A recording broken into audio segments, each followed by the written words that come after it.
வணக்கம் மக்களே. இன்றைக்கி நம்ம ஏஎஸ்எம்னா என்னன்னு தெரிஞ்சுக்க போகிறோம்.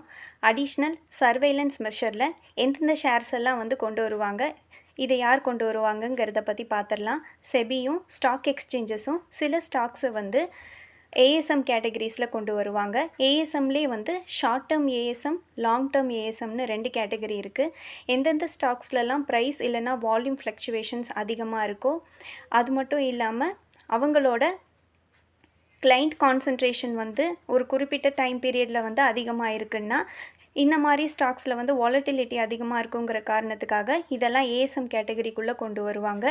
இதெல்லாம் ஏன் செய்கிறாங்கன்னா, ஸ்டாக் எக்ஸ்சேஞ்சஸ் இன்வெஸ்டர்ஸ் ஆன நம்ம எந்த ஸ்டாக்கில் இன்வெஸ்ட் பண்ணுறோம், அதில் இருக்க ப்ராப்ளம்ஸ் என்னங்கிறத தெரிஞ்சுக்கிட்டு இன்வெஸ்ட் பண்ணோங்கிறதுக்காக தான் இதை கொண்டு வராங்க. இந்த ஷார்ட் டேர்ம் ஏஎஸ்எம்மில் பார்த்திங்கன்னா, ஒரு ஸ்டாக் எப்போ வரும்னா, தொடர்ந்து வாலட்டிலிட்டி இருக்குது, தொடர்ந்து அப்பர் சர்க்கியூட்டே அடிச்சிட்ருக்கு, இல்லைனா லோவர் சர்க்கியூட்டே அடிச்சிட்ருக்கு, வால்யூம் ஃப்ளக்சுவேஷன்ஸ், இல்லைனா கிளைண்ட் கான்சன்ட்ரேஷன் திடீர்னு அதிகமாக இருக்கிறது, இதெல்லாம் 5 to 15 டேஸ்க்குள்ளே இருக்குன்னா இந்த மாதிரி ஸ்டாக்ஸ் எல்லாம் ஏஎஸ்எம் கேட்டகரிஸில் சேர்ப்பாங்க. இதுலேயே ஷார்ட் டேர்ம் ஏஎஸ்எம்மில் இதுலேயே ஸ்டேஜ் 1 ஸ்டேஜ் 2ன்னு இருக்குது. இப்போ பார்த்திங்கன்னா ரீசெண்டாக இண்டஸ்இண்ட் பேங்க்கில் தொடர்ந்து 2-3 நாளாக லோவர் சர்க்கியூட்டே அடிச்சிட்டு இருந்தது. ஸோ இந்த ஸ்டாக்கை ஏஎஸ்எம் 1 கேட்டகரியில் போட்டிருக்காங்க. நம்ம இந்த ஸ்டாக்ஸ்லலாம் பை ஆர் செல் ஆர்டர் போடும்போது இதை நமக்கு இன்டிமேட்டும் பண்ணுவாங்க ப்ரோக்கரேஜஸ்.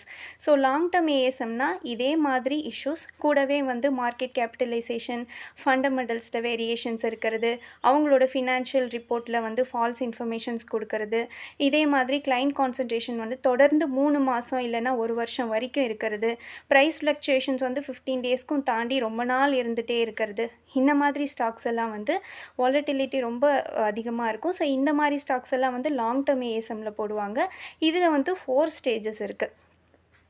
ஸோ இதிலேருந்து நமக்கு என்ன தெரியுதுன்னா, இன்வெஸ்டர்ஸ் ஆன நம்ம எந்த மாதிரி ஸ்டாக்ஸில் இன்வெஸ்ட் பண்ணோங்கிறத தெளிவாக தெரிஞ்சுக்க முடியும். ஸோ ஒவ்வொரு பை ஆர் செல் ஆர்டர் போடும்போதும் இந்த நோட்டிஃபிகேஷனை நம்ம கவனிக்கணும். அதுக்கப்புறம் நம்ம ஆர்டரை ப்ளேஸ் பண்ணிக்கலாம். ஷார்ட் டேர்ம் ஏஎஸ்எம்மில் இருக்க ஸ்டாக்ஸ் எல்லாம் ப்ரைஸ் ஃப்ளக்சுவேஷன்ஸ் நார்மல் ஆகிடுச்சுன்னா அதை திருப்பியும் நார்மலாக கொண்டு வந்துடுவாங்க.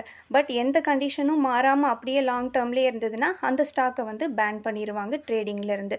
அதுக்கு ஒரு எக்ஸாம்பிளாக என்னென்னு பார்த்தீங்கன்னா, ரீசெண்டாக பிரைட்காமை அந்த மாதிரி தான் பேன் பண்ணியிருந்தாங்க. நன்றி மக்களே. இந்த மாதிரி ஸ்டாக் மார்க்கெட் சம்மந்தமான விஷயங்களை நீங்கள் தெரிஞ்சுக்கணுன்னு விரும்புனீங்கன்னா இந்த சேனலுக்கு சப்ஸ்கிரைப் பண்ணுங்கள். மீண்டும் ஒரு நல்ல காணொலியில் சந்திப்போம்.